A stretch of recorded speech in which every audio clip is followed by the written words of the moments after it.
রামনারায়ণ রাম। আমি সর্বপ্রথম ঠাকুর শ্রী শ্রী বালক ব্রহ্মচারী মহারাজের চরণে জানাই আমার শতকোটি প্রণাম এবং আপনাদের সকলকে জানাই বৈদিক অভিনন্দন।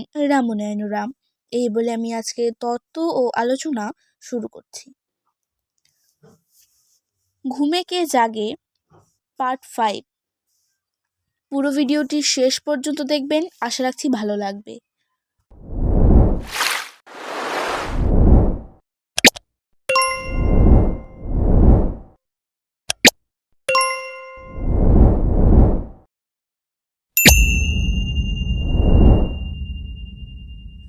ঘুমটা তো সমাধি। ঘুম শুধু লেপ তোষক বিছানা বালিশ নিয়ে ঘুমাবার জন্যই দেয়নি। এই দেহপাত্র তোমাকে ভরপুর করে নিতে হবে, তোমাকে জ্ঞানে পরিপূর্ণ হতে হবে, তুমি ভিক্ষুক হয়ে জ্ঞান আহরণ করবে। এই হলো জ্ঞান ভিক্ষুক। প্রকৃতির কাছে তন্ময় হয়ে সদা সর্বদা প্রার্থনা করবে, হে প্রভু, হে প্রকৃতির সুর, আমায় সুরময় করে দাও, আমায় ভরপুর করে দাও, আমায় তন্ময় করে তোমার সুরে ডুবিয়ে দাও। এখানে ছকের খেলায় আমি আর থাকতে চাই না। এখানে মৃত্যু ঘিরে ধরেছে। রোগে শোকে যন্ত্রণায় আঘাতে প্রত্যাঘাতে স্থির থাকতে পারছি না। এখানে কেউ কারো আপনার নয়, কেউই কারোর জন্য থাকছে না, কেউ কারোর জন্য অপেক্ষা করছে না। আমি কিসের মধ্যে পড়লাম প্রভু, আমি আর পারছি না। যাকেই ধরি কেউ থাকে না, যাকে ভালোবাসি সেই থাকে না, যাকে আপন ভাবি সেই থাকে না, যার জন্য করি সেই থাকে না। না থাকার পরিবেশে কেন তুমি আমাকে রোগে শোকে ব্যথা বেদনায় জর্জরিত করছো? হে প্রকৃতি, হে সুর, তুমি কোথায় আছো জানি না, কিভাবে আছো তাও জানি না। ব্যতিব্যস্ত হয়ে আমার পাগল হয়ে যাওয়ার উপক্রম হয়েছে। এখানে আমি কিসের মধ্যে পড়লাম? আমাকে যেন আন্দামানে বা অন্য কোথাও দ্বীপান্তরে পাঠানো হয়েছে। আপন তো কাউকে দেখতে পাচ্ছি না এখানে। এখানে যাকে ভালোবাসি সেই আঘাত করে। এখানে শুধুই আঘাতের পর আঘাত। আঘাত ছাড়া কিছুই কি নেই? এখানে যেন আঘাতই শুধু প্রাপ্য। সব কিছু এখানে দ্বন্দ্বে ভরা, ছলে ভরা, কৌশলে মিথ্যায় ও প্রবঞ্চনায় ভরা। এই সব ভরায় ভরাই চারিদিক ভরপুর করে দিয়েছে। এই অবস্থায় এখানে আমাকে কেন ঠেলে দিয়েছো প্রভু? কোন শিক্ষা আমায় গ্রহণ করতে বলছো? আগে তুমি আমাকে তার জন্য প্রস্তুত করো। দেখতে পাচ্ছি দিনের পর দিন শুধু ঘুমাচ্ছি। কেন তুমি আমাদের এভাবে ঘুম পাড়াচ্ছ? কেনই বা তুমি জন্ম দিলে, আর কেনই বা মৃত্যুর দ্বারে পৌঁছিয়ে দিলে? পৃথিবীর ইতিহাসে এইসব সমস্যার সমাধান আজও ঠিকমতো কেউই করে উঠতে পারেনি। কিছুটা ইঙ্গিত শুধু তোমাদের দিয়ে গেলাম। প্রকৃতির কাছ থেকে এটুকু শিক্ষাই তোমরা গ্রহণ করো। জন্ম থেকে মৃত্যু পর্যন্ত জীবনের চলার পথে প্রকৃতি স্বয়ং যেন এক বিরাট শিক্ষার ধারা চোখে অঙ্গুলি দিয়ে শিখিয়ে ও বুঝিয়ে দিয়ে যাচ্ছে।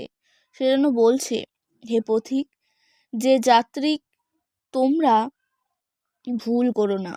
তোমাদের সামনে রয়েছে বিরাট এক উদ্দেশ্যর ধারা, এক মহাসুরের ও মহানন্দের সাফল্যের ধারা। সেই ধারার ধারাপাতা তৈরি করে দিয়েছি তোমাদের এখানে। তোমরা সেই ধারায় যদি না চাও, সেই সুখের ঘরে শান্তির ঘরে যদি না চাও, শান্তি মিলবে কি করে? এখানে যে শান্তির কামনায় তোমরা অধীর হয়ে উঠেছ, সেই শান্তির কামনা কোথা থেকে এলো? এক মহাশান্তির প্রভাব যে তোমাদের দেহের ভেতর দিয়ে চলে আসছে, ঘুমই হচ্ছে তার নমুনা স্বরূপ। মহাশান্তির, মহানন্দের, চিদানন্দের প্রভাব তো তোমাদের মাঝেই জাপ্য রয়েছে। পরম শান্তি, পরম আনন্দ এখানে খুঁজে যে বেড়াচ্ছ, এই খোঁজ এখানকার শান্তির জন্য নয়। একমাত্র ওই মহাকাশের মহাসুরের শান্তিতেই মিলবে পরম শান্তি। তারই ইঙ্গিত এখানকার সাময়িক এই শান্তি। সবাই এখানে শান্তি চায়, শান্তির কামনায় দিশাহারা হয়ে সবাই ঘুরে বেড়াচ্ছে। এখানে এই যে ক্ষণিকের শান্তি, এটা যেন চিরন্তন শান্তির ধারার, সুরের ধারার ইঙ্গিতই বহন করছে। মহামৃত্যুর ইঙ্গিতই বহন করছে প্রতিদিনকার ঘুম। জীবনের চাহিদার যে ইঙ্গিত, এই চাই সেই চাই, এটা ওই পরমানন্দের ইঙ্গিতই বহন করছে। সে চাহিদা পূরণ করতে না পেরে তার নাগাল না পেয়ে তাকে পূরণ করতে চাইছো তোমরা এখানকার ছাই মাটি ও ভুসি দিয়ে। অভাবের তাড়নায় মানুষ পাতালতা যা পায় তাই খায়। তোমরাও সেই মহাশান্তি খুঁজতে গিয়ে শান্তি না পেয়ে এর সাথে ভুল বোঝাবুঝি হচ্ছে, তার সাথে প্রেম করছো। এগুলো তোমাদের খেলা। তোমরা নিজেদের ভরপুর করতে চাইছো ঠিকই, কিন্তু ভরপুর করতে গিয়ে ভরে আর উঠছে না, শুধু দাপিয়েই দাপিয়েই মরছো। দুটি কথা সদা সর্বদা মনে রাখবে, মৃত্যুর ইঙ্গিত আর পরমানন্দের ইঙ্গিত। মৃত্যুর পর কি হবে না হবে প্রকৃতি স্বয়ং তারই ইঙ্গিত দিয়ে দিচ্ছে, আর পরম শান্তির ইঙ্গিত আছে জীবনের মাঝে। এখানকার স্বপ্নই মৃত্যুর পরপারে আত্মার অস্তিত্বের প্রমাণ দিয়ে দিচ্ছে। সব দেহ বারবার বলে চলেছে, হে পথিক, হে যাত্রী, সুযোগ হারাবে না, সময় নষ্ট করো না, এখনো সময় আছে। জীবনের শেষ মুহূর্ত পর্যন্ত সংশোধনের সময় আছে। সেভাবেই প্রস্তুতি নাও। জীবনটা হেলায় হারিয়ে গেলে আবার জন্ম নিতে ইচ্ছে করবে, সেই ছকের মাঝে যেও না। নিদ্রা সমাধির পথে ইঙ্গিত ধরে ধরে এগিয়ে চলো, জানতে জানতে, বুঝতে বুঝতে।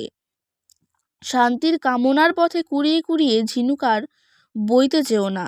মরা শামুক মরাই থাকে, এখানে শান্তি কুড়াতে গিয়ে জ্বলেই মরবে। এখানে একটি মাত্র শান্তির পথ, সব দেহের মাত্রাটি জীবনের ছন্দে তুলে নিয়ে আসা।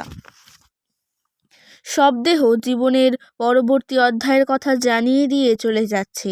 সব দেহ বলছে, তোমরা সময় নষ্ট করো না। আজ এই সমাধিতে এসে আমি ওয়াকিবহাল হয়েছি, কোথায় আমি ভুল করেছি। এতদিনে সে তার ভুল বুঝেছে, তাই সে বারে বারে বলছে একই কথা। আমার আজকের বুঝটা যদি প্রতিদিনের ঘুমে থাকতো, কিছুই তবে আমি হারাতাম না। এখন যে ভুলটা বুঝেছি, এই বুঝটা যদি তখন থেকে শুরু হতো, কিছুই তবে আমার অপচয় হতো না। আমার ছিল সবই হারিয়ে ফেলেছি, অবহেলা করেছি, উপেক্ষা করেছি, মিসইউজ করেছি। মৃত্যুর পরে সব দেহের আজ এটাই একমাত্র আফসোস, তোমাদের যেন তা না হয়, তার জন্য প্রস্তুতি নাও সবাই। নিদ্রা সমাধিকে কাজে লাগাও। তোমরা সুখ চাই বলে ঘুরে ঘুরে মরছো। আছে পরম শান্তি, পরম সুখের ঘর। পরম সুখের ঢেউ বয়ে যাচ্ছে মহাকাশের মহাসুরধ্বনিতে।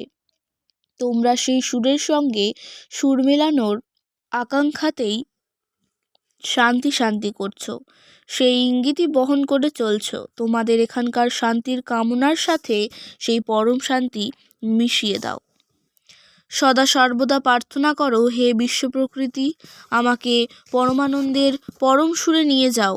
আমি যে কিছুই জানি না, তোমার সুরেই লীন করে দাও আমায়। তার জন্যই জপ, অহর্নিশ জপ করো, নাম করো, জবে ডুবে থাকো, আর কিছুরই প্রয়োজন হবে না। আজকের তত্ত্ব ও আলোচনা আমি এখানে শেষ করছি। দেখা হচ্ছে পরের ভিডিওতে। ভালো থাকবেন, সুস্থ থাকবেন। রাম নারায়ণ রাম।